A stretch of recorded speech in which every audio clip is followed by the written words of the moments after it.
Okay. I see Stan there and I see Esther. See who else we can get in here.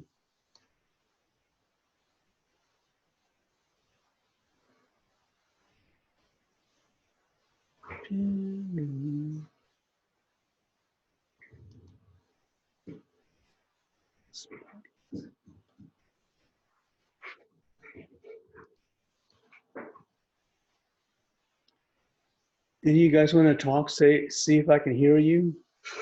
I can hear you. Yeah, I can hear Stan. Esther, can you say something?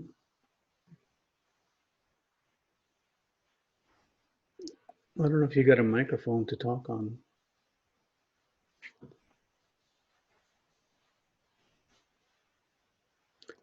We'll wait a little bit longer to see if we can get more folks on board here.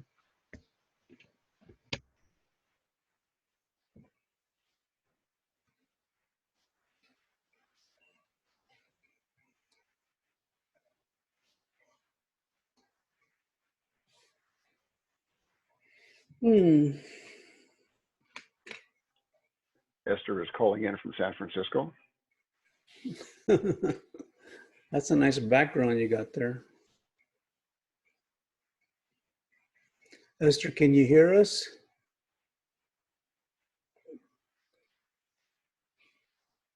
I guess you can, but I can't hear you. You might not have a microphone.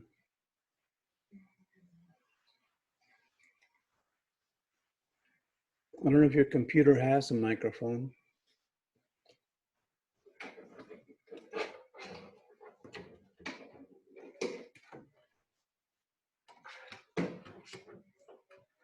You might get something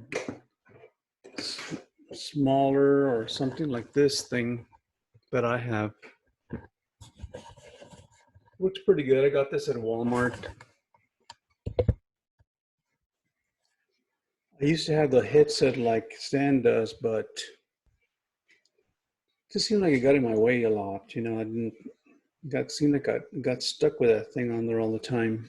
And it really wasn't as clear, I think, as I wanted it to be. Mine is wireless and it's also pretty clear. So the technology may have improved since. Oh, okay. Yeah, mine is wired. Maybe that might be the problem there. I was thinking of getting one of those backgrounds too, like she has. A lot of the people that teach these classes are actually, I mean, in primarily through Zoom, they have they purchase backgrounds like that, you know, like sunsets and sort of scenic stuff in the back. Let's see, Chance. Synth is running around back there. We don't know who else will get on board. You know, we'll probably try to do these as often as we can till people get used to them. It's a work in progress, as they say.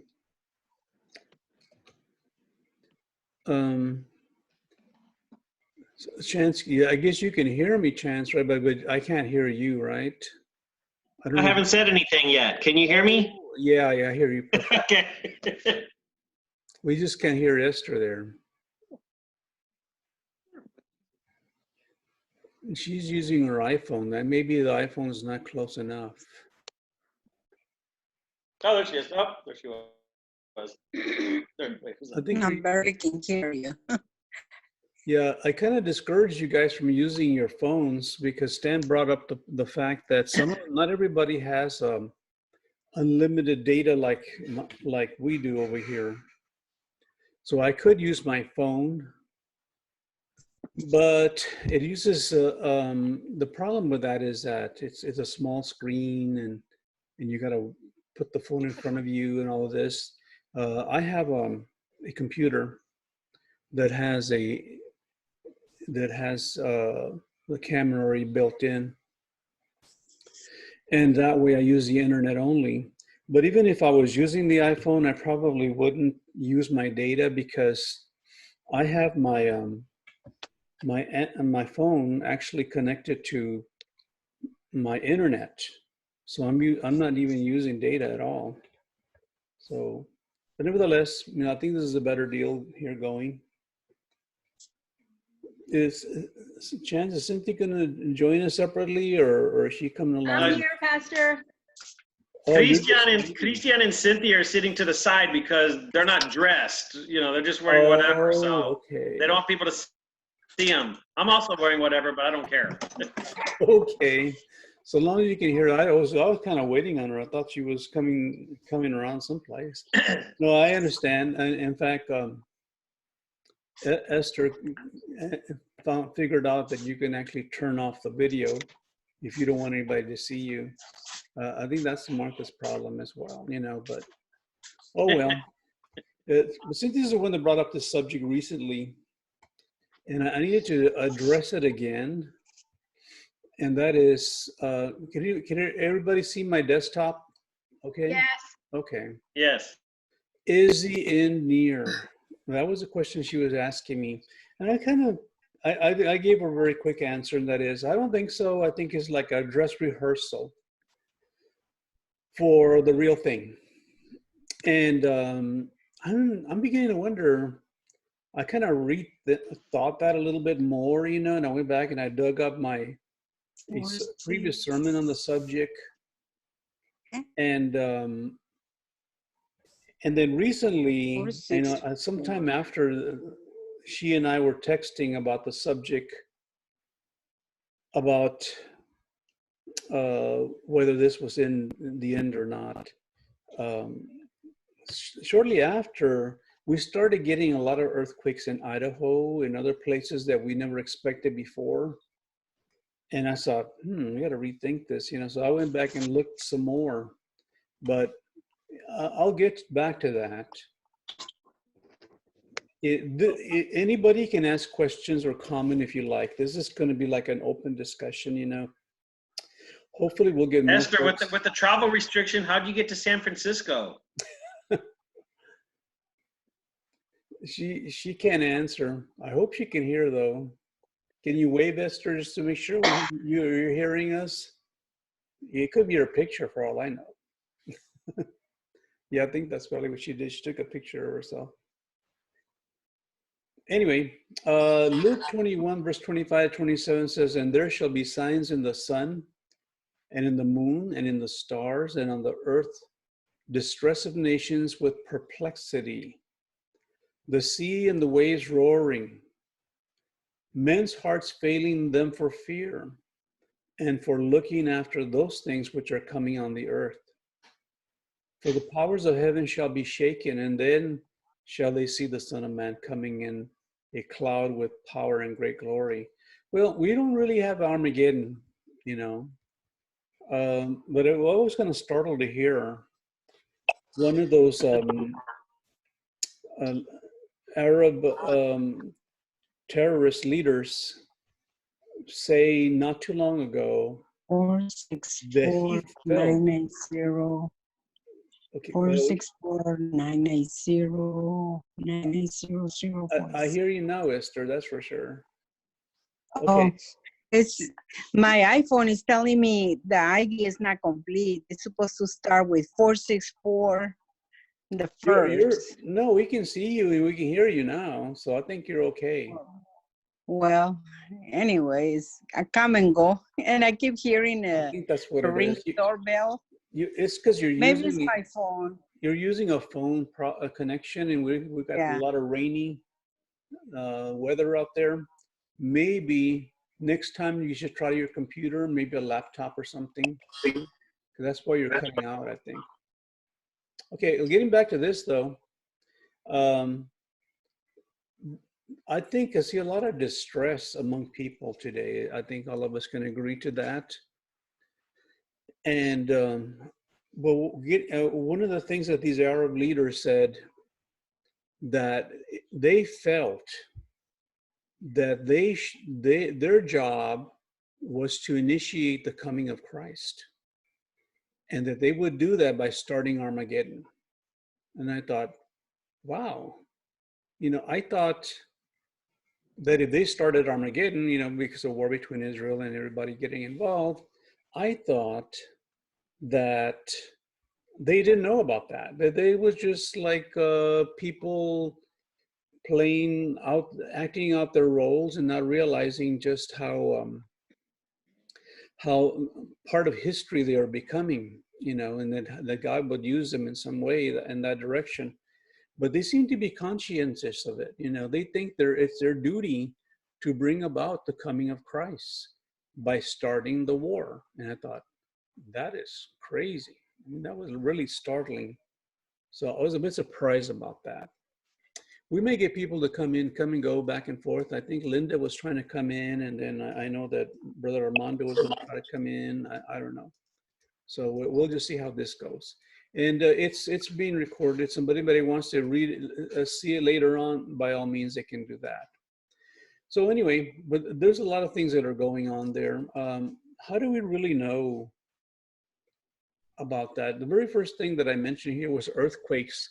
Now this is as I said, is an old sermon, but I have a link to more current data. And as I was looking at the data, I was getting a little bit alarmed there, you know. The number one thing that should be a sign for the coming of Christ or the end of the world is in Matthew 24, verse 7. Nation shall rise against nation, and kingdom against kingdom, and there shall be famines and pestilences and earthquakes in diverse places. And what I take from that, the term diverse, or some people call it diverse, you know, but I think that's what they really meant, in very odd places. So when they were talking about Idaho having an earthquake, I was a little bit startled there. I thought, whoa, maybe this is what they're talking about. But it's increasing. You know, if you look at the graph, it is increasing. As I said, it was an old sermon, but I'm going to pick up more current data in a little while. As you can see, we're looking at trends that the earthquakes are being more consistent there. They're starting to come, you know. The U.S. Geological Survey people, they admit they don't know anything about history or Armageddon or end of the world and all of that, but they are beginning to look at that, and they're starting to say, yeah, we think there's something going on. A very good indicator of the way that people react to problems is the stock market. And so I'm kind of paraphrasing and abbreviating a lot of these things. The stock market is greatly affected right now. And it kind of bothers me that everything in economy is dependent on people's faith and confidence, or the lack thereof, or the fact that they're worried about things. And as soon as they start buying up and selling, and all kinds of crazy things going on, you know. I've never been involved with the stock market, you know, but I imagine some of you have, I don't know. But when perilous things happens like that, it affects the economy. People lose their jobs, people get laid off, all kinds of crazy things happen. Can anybody remember the most recent calamity that happened that affected us in the way it's affecting us now? Anybody think of anything at all? What was the last thing that you can think about that happened? Any takers? For me, the Japan earthquake was a big one. Well, I'm not talking about earthquakes now. I'm talking about calamities that have happened in the world that has affected the whole economy and everything else. The recession? Pardon me? The recession of 2008? I think it's a little The closer, World Trade Center? a little bit more sooner than that. How about September 11, right? Everybody went to church. Everybody got religion all of a sudden. And the stock market really plummeted. People were just in chaos, you know, and that's the way people are. I'm getting an email here from Sister Linda, I think. Uh-oh. What was it that she, let me see if I can get her on board here. 960324. I think Esther's helping her out there. Okay. I'm getting back to this. Anyway, but this is worse, isn't it? It is. We have reason to be concerned. Brother Joe, I think the number you sent is incomplete. It needs to have 464 before that. Because when it I should said be that, 960324. yeah, but it needs to have 464 because that's the one is coming up in my iPhone. It's coming out those 3 digits before, and that's why maybe they're having. Well, since you got on, could you just text her and email her or whatever and make sure she gets on there? Well, I sent a message to Lily that needs to enter the 464. We're going to have problems like that, you know, so we'll do the best we can. Just tell them that we're going to go ahead and have a recording of this later on if they can't get in right now. And, yeah. And maybe we'll even try it again during the week to make sure that we can get back on or something. I don't know. But yeah, because when I got the invitation from my sister-in-law, I noticed the number was bigger. Oh. It was bigger, and Well, my it iPhone seems is like telling Cynthia and Chance and Stan got on okay with what numbers I gave them, so I'm not sure. Yeah, I I don't mean, know why, but my iPhone is giving me a 464 before the number you gave me. And try that, you know, but I don't know. yeah, I don't but I know. text Lily the number. Well, this is going to be like a meeting where it'll be ongoing. You know what I mean? We'll continue it, and hopefully we'll get it better the next time around, I guess. Okay, so I wanted to look at some of these other things here about the different trends. You know, a lot of it's in California. A lot of the earthquakes that we've been talking about is in California, and I'm kind of wondering why people want to live there. You know, but here's a more current link that I have. That I found, and hopefully we can look in this.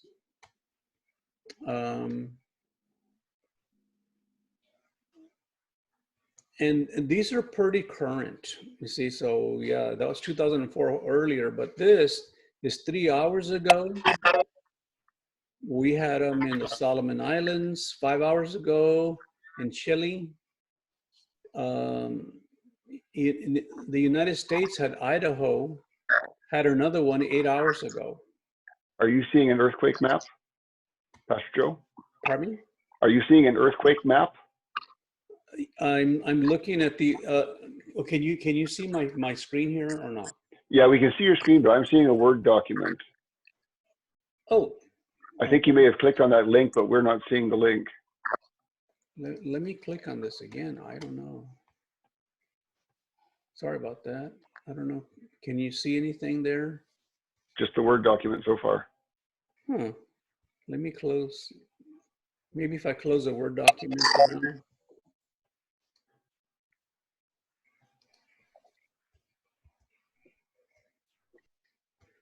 How about now? Can you see anything on the computer? No, just the Word document in the middle and more black on the edges. Huh. I don't know how that happened. Okay, the best I can do right now is read to you what I'm looking at. This is coming again from data we're pulling in from earthquaketrack.com. And they're saying that Idaho had another earthquake 8 hours ago. Another place in California was in Anza, California. That was 10 hours ago. So these are pretty current. Argentina, another one 11 hours ago in Idaho again. California once again. So as I scroll through this, you know, and I'm sorry I can't, for some reason you're not picking that up, but as I scroll through this, there's just tons of information about a lot of earthquakes that are going on all over the world today as we speak. And I don't know what's going on there. So let me go back to, Yeah, that was a little helpful. Not much. what happened there? Did I miss something? I had looked this up on my tablet. Oh, there you go. That's what I was looking at. But it's still too small to read. Yeah. Sit down over there. Like I did. Over here, dear. What do you want So that you can Okay. sit like I did. Let me, I have a lot of documents open. That doesn't help either. So I'm closing some of these out. 960-320. Like track. Her. Let's see.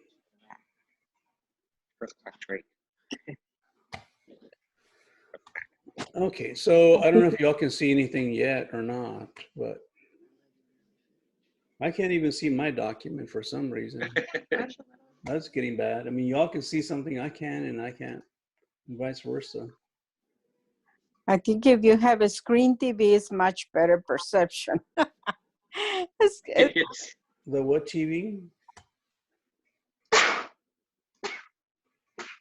I'm closing out some of these things. I have a lot of stuff open.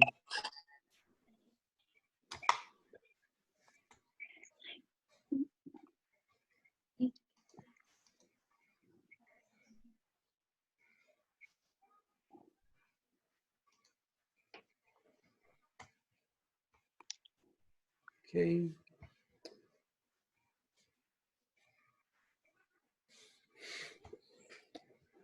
Anyway, there's a lot of earthquakes that are going on throughout this world, and not a whole lot. But one of the things that I did tell Cynthia, though, about did I think that this was really the end of the world? And I'm not sure. Let me ask y'all that question. Do y'all think it's the end of the world? Do you think that what we're going through right now is going to get worse? It's the end of the world or whatever? And what do you think about that? Chance, what do you think? Is it? Maybe the beginning, but this maybe it's the beginning of the signs, but I don't think it's to the point that it's in the next week or so. But it could very well be the beginning of the prophecies in the Bible. So I wouldn't doubt that this is the beginning at least. Okay. Stan, what do you think about that? I'm sure you got an opinion on that. Yeah, the actual second coming is still at least 30 years away. But that's 30 years of activity that's mentioned in the Bible, specific incidences from Ezekiel right through to Revelation. Is this particular thing one of those events? I'm not convinced of that. I think we need to wait a little while. But I think that there is a real danger to the whole world economy right now with the things that we're doing. Shutting down our economy like that, I'm not sure we're going to be able to bring that back up again the way people are thinking. But we'll see how that works out. We just don't know the future. Yeah. The big missing element I see to the end of the world prophecy is that there is not no war going on right now, because this could all change tomorrow. You know, who knows? Everything can change and turn on a dime, as they say. So, but I think what it is it's a process that kind of lets you see where we're going. Has anybody heard recently that they're going to start requiring in a lot of places in Texas, a lot of cities in Texas, for you to wear a mask when you go out? Anybody heard that? Yeah, one? I heard that. I think that the administration is saying that we should wear masks now. They're not making us, but they're saying that we should. I already have a little mask here. Looks like the element. It looks kind of pink there, but really it's red. Okay, You have to trust me on that. It looks on the screen, it looks kind of pink to me. But Martha had the maid, Irene, my cousin, Lily's daughter-in-law, Irene. She makes these. Okay, and I don't know how much we paid her for that, but Ruben was concerned about going to work, you know, because he works at the grocery store. So he was concerned about that, and we were concerned for him because who knows, he might be inhaling all kinds of things from customers. And so he might be coming home with something, you know, who knows? So he's been wearing a mask. He's been working more often too, because it seems like people are still panicky about food and things. Has anybody seen some shortages where you can't get some of your basic stuff there? 324. Yeah, you can't get anything anywhere. Or are you still having that problem? Yeah, I haven't seen a thing, a hand sanitizer or Clorox or disinfectant wipes. I can't remember the last time I saw any of that stuff anywhere. Hmm. I mean, it's, you know, another thing about signs at the beginning of the end, maybe it's not the beginning of the end, you know, but maybe it's some of these things that are happening might be God reminding us, hey, I'm still here, I'm still in control, and I don't like the way you people around the world are acting overall. And, you know, and I don't think that's so much like tornadoes and hurricanes. I think, you know, those are happening all the time, and those are always going to happen. That's more climate related. But like stuff like this virus that's going around, and there was we talk about pestilence. I mean, there's also that plague of, I think it was locusts in Africa.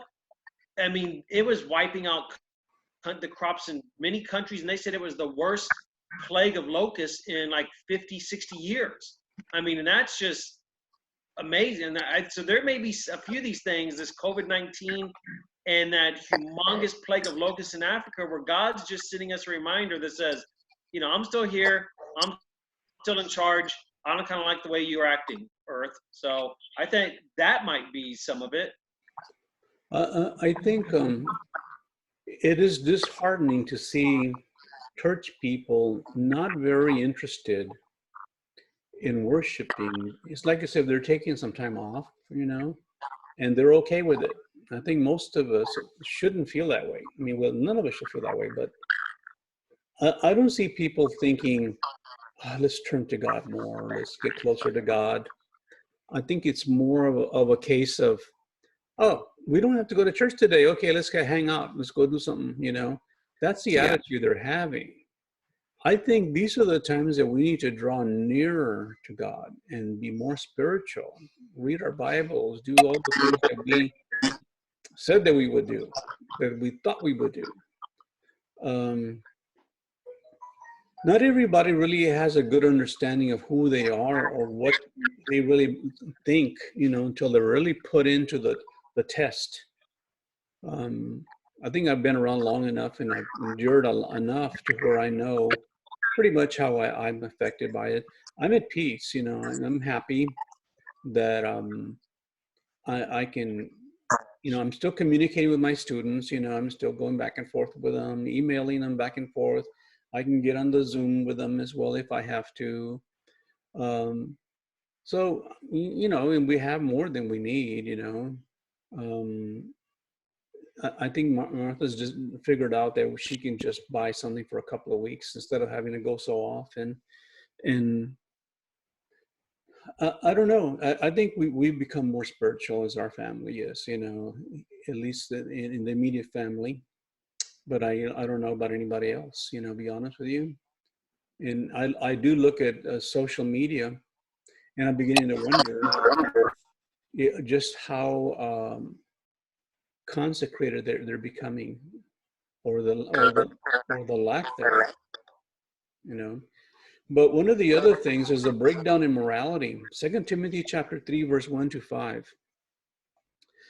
But know this, that in the last days grievous times shall come, for men shall be lovers of self, lovers of money, boastful, haughty, railers, disobedient to parents, unthankful, unholy, without natural affection, implacable, slanders, without self-control, fierce, no lovers of good, traitors, headstrong, puffed up, lovers of pleasure rather than lovers of God, holding a form of godliness, but having denied the power thereof.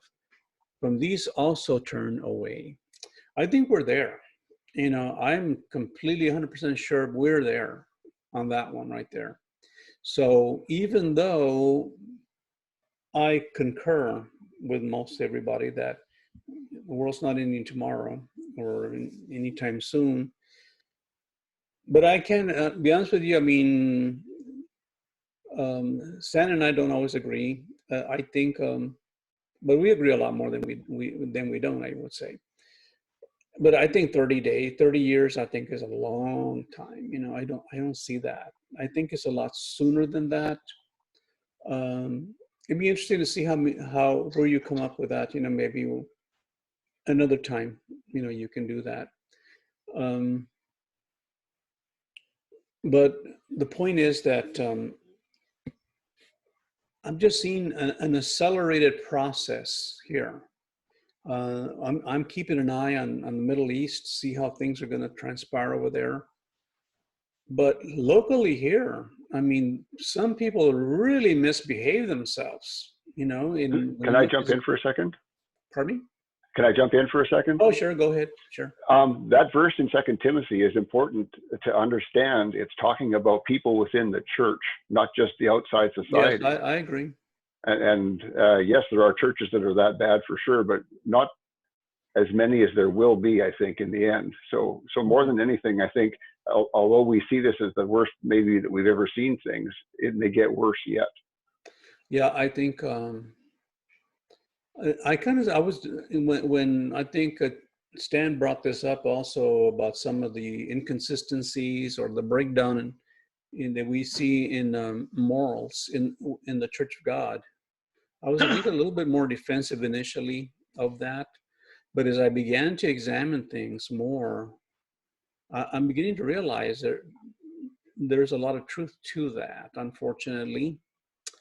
One of the things that really brought me to the Church of God from the Baptist Church was that they were so close to Scripture in their doctrine. But I think we're deviating a lot from that now. I think we're becoming less and less like that. And at first, I thought it was just like certain people that we know that were thinking that way. But I started realizing that those people have a big audience and people believe what they're saying, you know, and in regarding about a lot of the compromises that's going on with the faith. I think that we have deviated from the initial goal of saying we want to bring as many people to the faith as possible, but without yielding or compromising the doctrine of the Word of God. But that has changed. And this is what I'm looking down in the breakdown in morality. That has changed dramatically in the sense that people are saying now in churches, get them in to the church at all costs. Whatever it takes, get them in here, and whatever they want to believe, we let them believe it. And we don't agree with it. That's okay. They just got to do it on their own, whatever, and that's okay. I can't do that, you know, and I couldn't co-pastor in that way, you know, because I think some people that know me, they would say, did Brother Joe ever caught us doing something or other? He'd take us aside and tell us. But there's some people that don't, including a lot of pastors today, don't do that. But I am encouraged to say, I'm encouraged by the reality that there are still some pastors that I connected with on social media that have not bent the rules, that have not compromised. And who knows? And maybe what we're trying to do is in true heart of worship is not going to be a very popular thing. I don't foresee a big crowd, you know, at least not locally in the building itself. And but here's the encouraging thing. Here's the good. So the bad news is we probably won't get a whole bunch of people in the building, and because we're not going to compromise. You know, certainly not so long as I live. I'm not going to do that. However, the good news is I have noticed that there are a lot of people scattered throughout the nation that are on the same page. And how do I know that? Well, because I have a lot of communication with hundreds of people, and I'm literally hundreds of people that communicate with me, and they look at my teachings, the messages that I'm inspired by God, the sermons or studies, or so I have written some books as well, and also my poetry and things, and they're right on page, you know, right on point with that, you know, and they're fine with it, but they're not next door, you know what I mean? So when I first started doing my devotionals many years ago, there were churches in different parts of the country that were using a lot of these studies, and I'm not doing this to brag or anything like that at all, but because that was never the intent. I mean, I was just putting out devotionals, see who would want to study them and look at them. But some people were using them because they didn't have a pastor, and they were using that to do Bible studies together, you know, throughout the country. So my thinking is maybe one of the things that we can do and be more effective in is by thinking outside the box. One of the things that I did when I was with the Board of Regents of LifeSpring, which is now Artios College, one of the things that I pushed them into was to begin to have classes online. Okay. I was a distance learning professor, a distance learning chairman of my college. And so I knew a lot about that, you know, so I was pushing for that constantly. And after a while, I kind of wore them down. Well, let's try it, you know, but we don't know if this is true. The initial plan they had was to build a big university for pastors in one specific location. But it's hard, you know, because people work, you know, and they can't be traveling all over the country, and it's impossible for them. So I told them that's very impractical, you know, and I even explained to them, I'm teaching a lot of military folks that are all over the world. I'm teaching students that are throughout the country, you know, everywhere. And I have a lot of people from different countries that are communicating with me, and I'm teaching them computer science. And I know we could do the same thing with the Word of God. So that's one of the things, and hopefully the Lord will draw onto our number more people that can help us with that goal, you know. And I'm just putting it out there so that you understand that even though I'm still determined to do as much as I can with the local folks, I'm not putting all my faith or hope in getting a big building or getting a big crowd going there, because it's not very, the gospel we're preaching is not very popular, let's face it, you know, but that's okay. You know, it's not popular with everybody locally, and I guess that's probably why they didn't let me preach at the last congregation that often, is because I would pretty tell it like it is, and I would bore them with so much verses, and so, you know, but nevertheless, I'm not appalled by it. I'm not surprised by it, because this is where we are. We are in 2 Timothy, and I agree with Stan. This is the church is talking about. Yeah, people have always been slanderers and fierce and things like that before, and that's not a big deal. That's nothing unusual.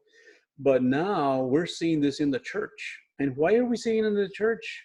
Is because we're compromising more. We're inviting people into from the world in and letting them do their thing. And this is why we're getting this type of folks, you know. This is why we're getting that. I explained that to the previous pastor that we worked with, and he doesn't agree. You know, he doesn't think that's true. But I'm completely positive this is true.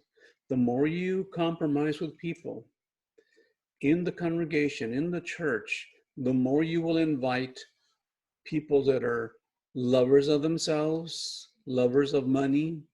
How are they lovers of money? Well, some of the financial folks that are with us will tell you these people didn't want to squeeze a nickel out of them, you know?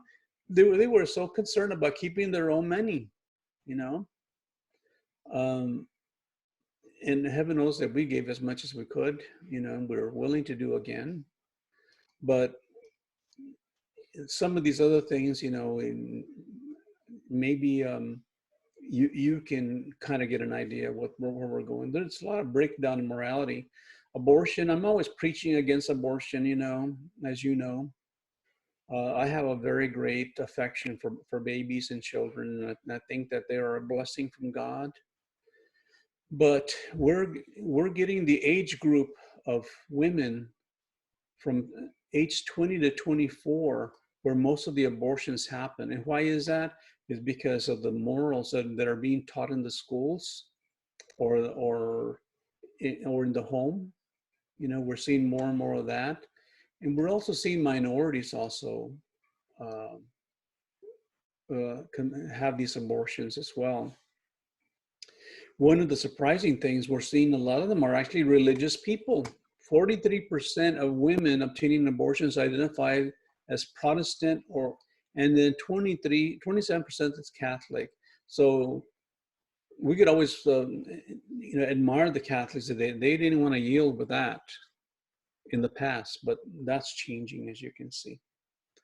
So more and more of that is happening. Women who have never married obtain 2/3 of all abortions. I guess it's because, well, they don't have a family, may as well get rid of the child there. A child of inconvenience. So anyway, but yes, you know, this is back to what Stan was talking about. Christian immorality. We're not really just talking about the world immorality. Heaven knows they are already immoral. They've always have been. But a survey from the Barna Group that I like to use a lot of times in my research, ask Christian adults which, if any, of 8 behaviors with moral overtones they had engaged in during the past week. 28% had used profanity. Mind you, these are Christians, okay? 20% had gambled. 19% had viewed pornography. In fact, there are certain pastors, as you and I have heard, that admit they have an addiction to pornography. I said, I almost feel like, you know what I feel when I heard that, and I'm being very conscientious not to mention names, by the way, you know, for a reason. Not that you need to hear it, but you know what I thought when I heard that? I said that person should not be preaching. Because what does God say? To first, the concept that God teaches is before you bring your offering to the altar, first make yourself right. That's my thinking there. First, make sure you get yourself right, because how in other words, and how does the other way that he puts it? He says, how can you judge others if you, how can you remove the mote from your brother's eye if you have a beam in your own eye?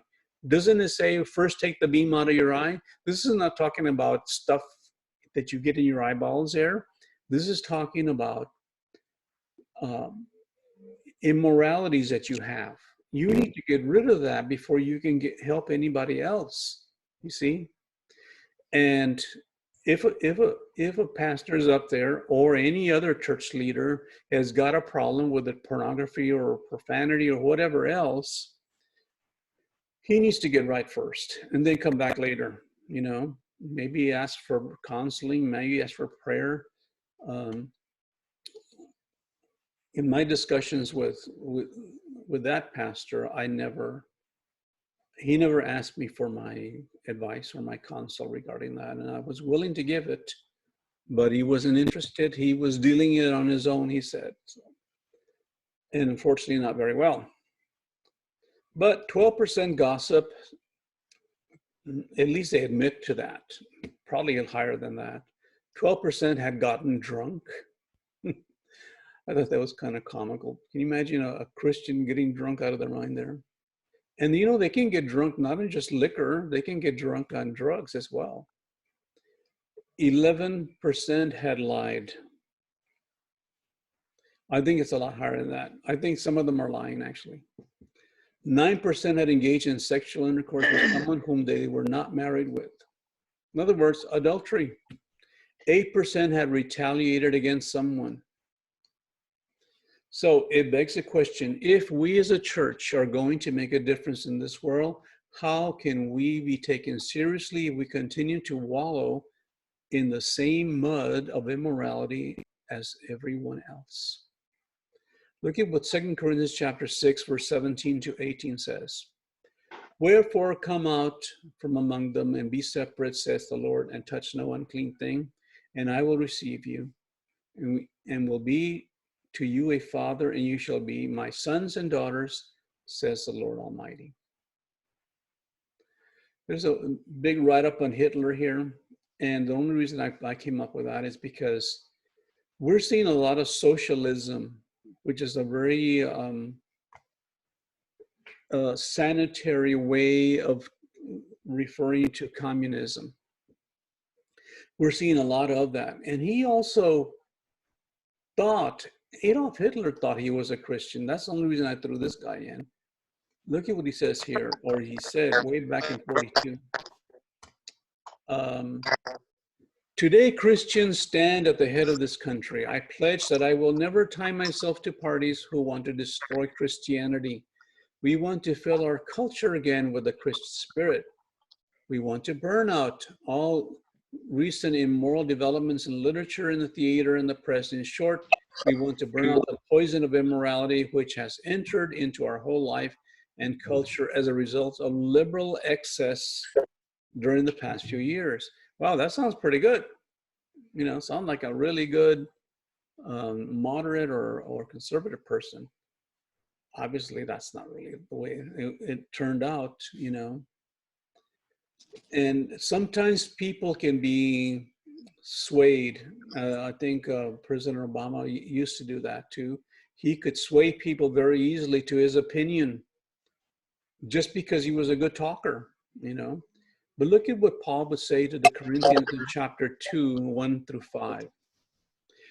I, brothers, when I came to you, came not with excellence of speech or of wisdom, declaring to you the testimony of God, for I determined not to know anything among you save Jesus Christ and him crucified.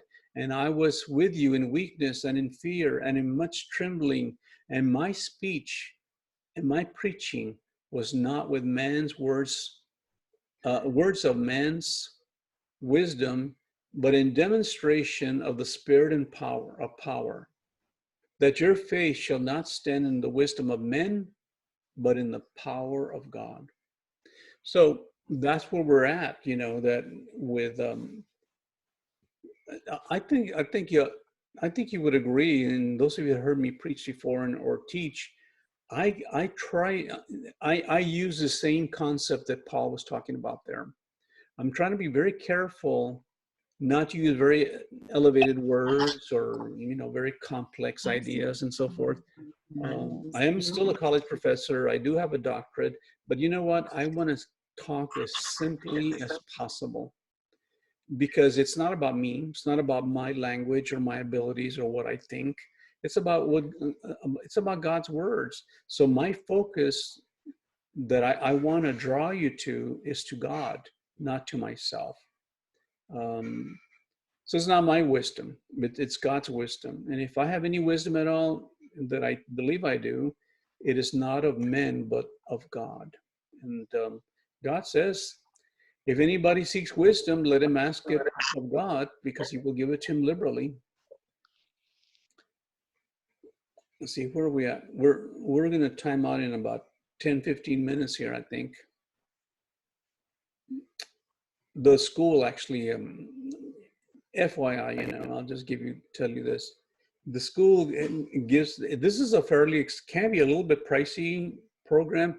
Eventually, I don't know if we have this aspiration, but this Zoom can actually include 300 people, okay? And so this is a business class type of service that we're offered here. And so I don't pay for it. I mean, it's from the school, because they just said, they know I'm using it for, you know, for my church work sometimes, but they just want to make sure that I use it from time to time, you know, for my students, which I do, okay? And hopefully we might be able to do something better with this in the future, you know, but this is just the beginning here. So famines, violence, and wars. I'm kind of surprised about the famines thing, because there's some parts of the world that are still having famine. But did anybody hear recently that they're having to dump milk because there's so much of it? And that's a shame. It's like I said, we can't seem to get it to the right people, you know. I thought we were sophisticated enough to be able to figure out how to get it to the people that really need it. You know, that's kind of scary. But we're not really, this is one of the reasons that I mentioned to you, that we are not really quite at the end. I mean, again, this could all change tomorrow. Some crazy person can start a war someplace, you know. But Matthew 24:6-8 says, and you will hear of wars and rumors of wars, so that you see that you be not troubled, for these things need come to pass, but the end is not even yet. See there? Not yet. For nation shall rise against nation, kingdom against kingdom, and there shall be famines and earthquakes. So we got the earthquakes, we got the famines, but we don't have the Armageddon yet. But all these things are the beginning of a travail. Well, I don't know. I don't know how. It might be less than 30 years, but if it's 30 years, I don't think Stan and I are going to be around around at that time. So maybe we're not going to worry about it. We'll be over there in paradise or somewhere, and kind of kicking back and just wondering how these folks are doing here. There are still a lot of people in the Church of God, by the way, that don't believe in that, you know. But I've really given it some really careful thought. You know, that part where it says that the dead don't know anything about this life, that doesn't really mean that they don't have any knowledge at all. This is Sister Mary Helen over there. Glad to hear you. Better late than never. Glad to have you with us. But anyway, so the point is that we're always going to have these fears of wars and things that are going on there. And will the world end in 30 years? I don't know. Maybe, I think it might be less, you know. But Martha and I are thinking more, just like Stan mentioned before, I think we're probably more vulnerable than anybody else with this disease, you know, that's going on, because it seems like it affects these older folks. I don't know, but maybe not, because there was a man that was actually got better, and he was 110 years old. You know, that guy's a lot older than I am. 110 years old, and he survived. He got better. And there's other people that have been known to get better in their 80s. Kind of depends if you have an ongoing condition, okay? Now, with that said, unfortunately, I do have an ongoing condition. I do have some heart conditions here. I have, you know, heart arrhythmia. I'm taking medication for it. I'm trying to be as healthy as I can. I'm going to start using this thing a little bit more when I go out jogging, you know. I don't know how that's going to play out, Martha was using it when she went shopping the other day. And I mentioned Ruben uses it as well when he goes to work. Martha used it and she said, I asked her, how did it go? Well, it took getting used to because it kind of fogs your glasses up. So heads up on that. And I don't know if Irene wants me to say this or not, but she's the one that made these, you know. We gave her something for it, you know, but she knows that we can't go out and buy these wherever, and I don't think we should, be honest with you. Some of the really good brands, you know, that they have out there of these protectors, they got a little hook there they can wrap around your ears, you know, so that it works pretty good. But these are pretty good. In fact, they said even a bandana would work, you know. So I don't think you want to get real close to anybody anyway nowadays. But we're vulnerable. We are, you know, and I'm trying to take care of myself as much as I can, and I think I've been okay with that so far. But with that said, who knows? One of my grandkids that's out visiting some other people, like my granddaughter Talia, as you know, she comes from a split up family there, so she goes with her moms on the weekends, and who knows where she goes? When am I supposed to say to her, you can't come see us because, you know, you've been out and about and I don't know where you went? I don't know. She might be a carrier, you know. My own sister told me that she was exposed to somebody with a flu. Now, this was not coronavirus, but it was a flu. But this illustrates something here. She was exposed to the flu, but she didn't get sick. You know, she kind of isolated herself a little bit because she didn't want to get anybody sick, but she didn't get sick, so she was fine. So she had her grandkids come over, and guess what? They all got sick with the flu. So just because you're not sick does not mean that you cannot get sick, get other people sick. You know what I mean? It's kind of like I tell my students the same thing. The analogy that I use is like this. We have an antivirus on our computers, and I said, you can use our computers, but bear in mind that when you go home, you might take some of that virus with you and put it in your home, in your computer, if you don't have an antivirus program. So our computers could be carriers, even though they're immune, you know? So it's kind of like you and I, if we get some immunity shots for some other diseases, that doesn't mean that we can't carry these things, you know? So it's a little more complicated than that. Well, anyway, the thing that I wanted to talk about a little bit about the wars that have gone on is millions of people have lost. And here's a shocking thing that I have heard. I'm not going to go into all the details here, but this is one of the things that I heard recently. As you know, some of you know already, most of you know already that I was in the Vietnam War. There are more people that have died from the coronavirus than the 17 years of the war. You know what I mean? And that's scary. That's pretty scary there. That's what I heard, you know, and I'm not really sure if I can substantiate it, but they said more people have died from the coronavirus than the Vietnam War that lasted for 17 years. The coronavirus has only been around for so many months, you know, so that's kind of scary, you know, so maybe this is not something we should take lightly. And I'll be the first to admit, I took it lightly, you know, initially, in the very beginning, I took it lightly. I said, wait, why are we hanging out? I mean, just because they say so, so what? You know, we're okay, you know, we're healthy. I just didn't know how contagious this thing was, you know, it's kind of scary. But no, it just seems like we need to do our level best. We're getting to the point that it seems like they don't even want to get us to get out of the house anymore, you know. How are you doing there, Chance? I know Cynthia is working from home, right? But what about you? Are you still having to go to the office still? No, we are working remotely also. Oh, okay. So I brought home my phone, so I plugged it into the router, so I'm still hooked up to the office phone, and so I can still get calls at my extension, and they still send me work, and I just work from home.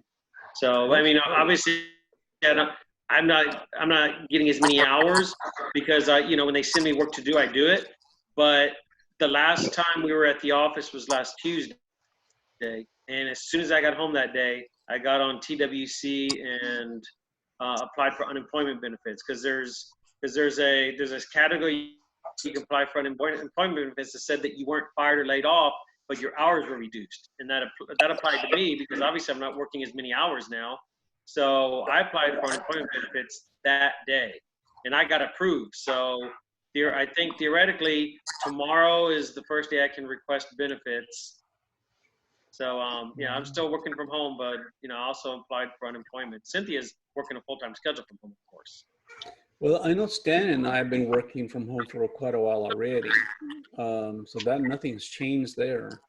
The only difference was that I was in the 6 classes that I teach, 5 of them were online and 1 on campus. But they just told me, could you convert that one to online? I said, no problem. So, I mean, it's all the same to me. So I actually have 3 monitors here, that I can actually use. I have my Windows, I have Linux, I have the Mac, I have everything here. But it's all good, but not everybody's in the same situation we are, I think some of Brittany Whalen from New Hope. She was put on what they call furlough. And I don't know if you know what that means, but furlough means go away for several months. We're not going to pay you, and we may invite you back. So that's kind of scary. So the paychecks have stopped coming in. Her mother was laid off, and they were both buying a brand new home.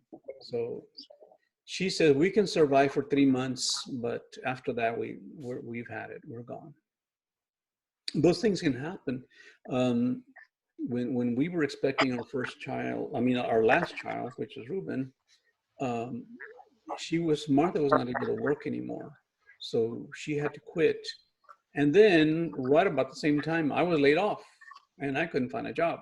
So these things happen, kind of scary. But I'm grateful the Lord's been taking very good care of me. I have plenty of work to do. I'm doing it from home. I have plenty of medical care and whatever, Although, I don't know if this is a new phenomenon, We're getting ready to wrap up this morning, and we'll have to pick this up again next Sabbath, okay? Because I don't want to rush into this thing here. And those of you that came in late, like Sister Mary Helen, know that you can go to True Heart of Worship. Is it .org or .com, Stan? I forgot what that was. .org. .org. Okay, trueheartofworship.org. And we want to thank Stan because he's helping us a lot by publishing this stuff. We do have a lot of, we have several sermons already in there. So if you want to go back and listen to those, you can, and watch them as well. We also are going to be putting up a lot of devotionals that you can be reading as well. So there's a lot of things there. So this is going to be an ongoing process. We might even ask you the question, how long do you think this is going to continue? Initially, I asked my bosses over there at the community college, how long they thought it would continue. So, probably till the end of April. And then they came back and said, no, maybe the end of May. But we're going to do summer classes. And we're still going to go on campus in the summertime. Now they're saying, well, maybe not till the fall. So here we go. You see what I mean?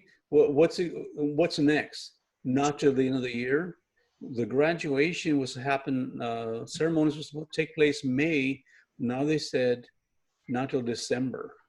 So a lot of these kids are not going to graduate till the end of the year. So It's affecting everything, you know. So, but what does God do? And what does God say about this? Do not be alarmed. Isn't that what he's saying? Do not be alarmed by these things, because these things have to happen. Now, you and I may want the coming of Christ, but just know that it will come at a great price. It'll come with a lot of death. It'll come with a lot of chaos and calamity and disaster. But just know it's part of the game plan, you know, and whether we are with the Lord in this life or we're with the Lord in the next life, we're with the Lord, you know, and that's the most important thing. I'm not about to stand there and give you guarantees that if you do this, you do say that, or do these prayers or whatever, and it'll all be good. I'm not going to lie about that. In fact, I hold to the verse that says that except these days be shortened, even the very elect would not be saved. Does that sound to you like a rapture or something? In fact, one of the things that I'm going to be preaching about in the days ahead is about the rapture or the lack thereof. And I'll tell you right off the bat, I don't believe in the rapture. I do not believe in it. There's no rapture going to happen. I think what's going to happen is we're going to endure a lot of things, you know. But some of us have endured a lot of things already. So it's like I said, what else you got? You know, here I am, you know. But there's no promises that we will not be affected. There's going to be a lot of deaths. And like when you look at these wars that have happened over the years, just know that it included good people too. Some good believers died as well. I have no assurance that I will survive either physically, but I will survive spiritually, and I believe in eternal life, as I hope you do as well. I believe that the Lord will save us. If he doesn't save us physically, he will definitely save us spiritually, and that's the most important thing. So can we close with a word of prayer? Because they time us out, you know, so I don't want to be cut off here at the last minute here.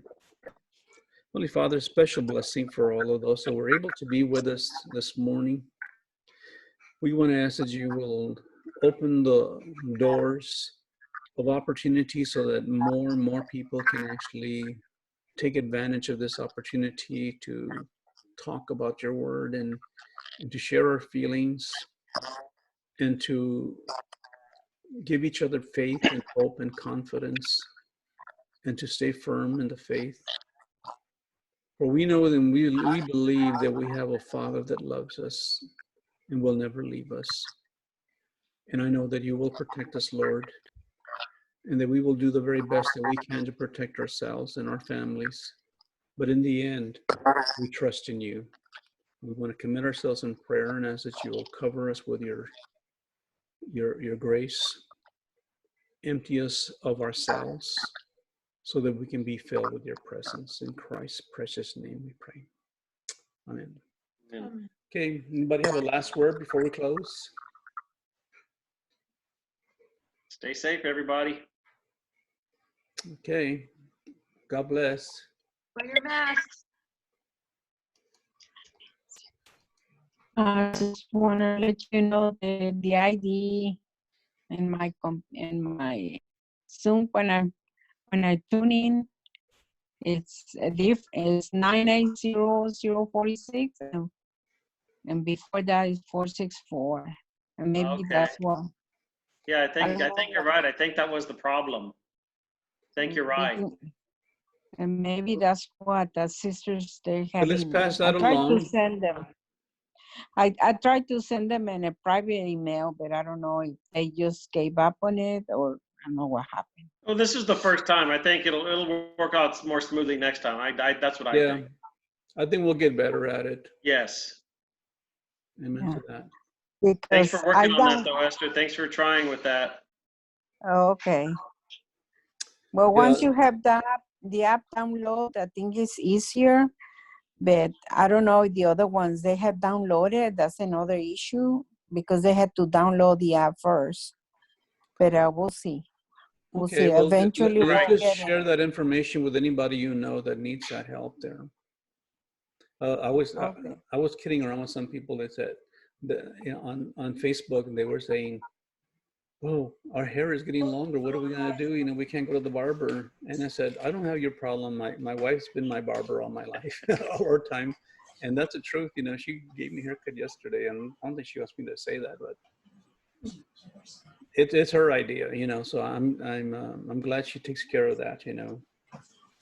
Okay, so we'll see y'all next week or during the week if we can. Okay. Bye. Bye, Pastor. Bye bye. Bye. God bless you. Thank you Bye. for sharing. God bless everyone.